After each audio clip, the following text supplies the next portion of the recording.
ఇన్ని ప్రాబ్లమ్స్ మధ్యలో మిమ్మల్ని చూసుకోవాలి.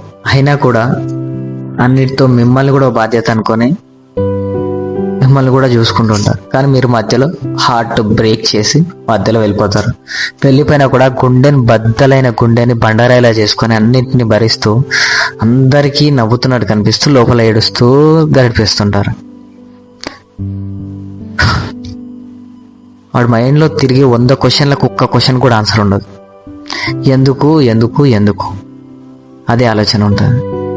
మీరు ప్రేమగా మాట్లాడిన ప్రతి మాట మీరు వదిలేసిన తర్వాత అక్షరం పొల్లు పోకుండా మైండ్లో గుచ్చుతుంటుంది. ఆ ప్రతి మాట ఒక ముళ్ళులా మరి గుండెకి తగులుతుంటాయి.